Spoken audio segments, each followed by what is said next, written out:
Okay friends, now it's time to get started on replacing our spark plugs. For the purpose of this video, I'm going to show you how to replace one. Your spark plugs are going to be located on both sides of your engine, down along here. Now looking down along the side of the engine, you're going to be able to see that you have your spark plug wires that lead to each spark plug. Go ahead and follow those to the spark plug and then remove them from it. If you happen to notice that you have any securing points, relieve those as well. Now that I popped that free, I'll just pull the wire out of its securing point and then I can go down towards the spark plug and give the wire a nice wiggle. The reason why I'm wiggling it like this is because I want to break it free from the spark plug. After that, go ahead and grab onto it and then pull it out and away. If you're not replacing your spark plug wires, at least inspect them and make sure they're still in good condition. Typically, if you're replacing the spark plugs, it's a good idea to replace the wires at the same time. Now that the wire's out of the way, we can continue on by removing the spark plug. I'm going to use a little bit of compressed air just to blow around the area of the spark plug to remove any debris.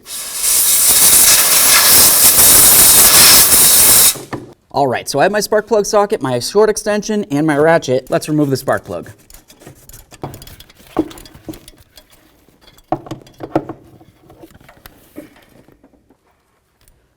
There it is, friends.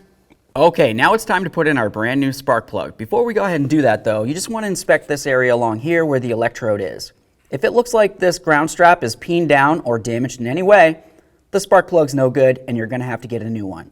This one looks like it's still in great shape, of course, because it's brand new, so let's go ahead and put it in. Now I'm just going to slip the spark plug right into my spark plug socket. We'll line it up with the hole and then put it in. When you do this, it's important to make sure you start it in by hand. That way there you can make sure that you're not cross-threading it into the engine.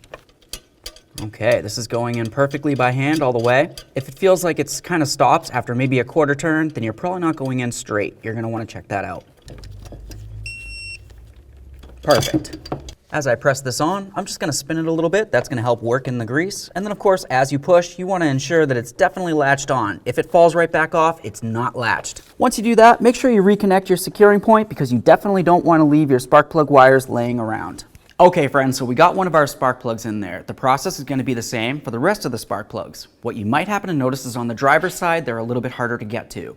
If that's the case, you can either come through the wheel well, or of course you can remove this up along here, which is very simple to access. And as I said before, every time you're replacing your spark plugs, it's a good idea to replace your spark plug wires at the same time. After you've got it all done, go ahead and start up your engine. Make sure you don't have a check engine light, and then take it for a road test.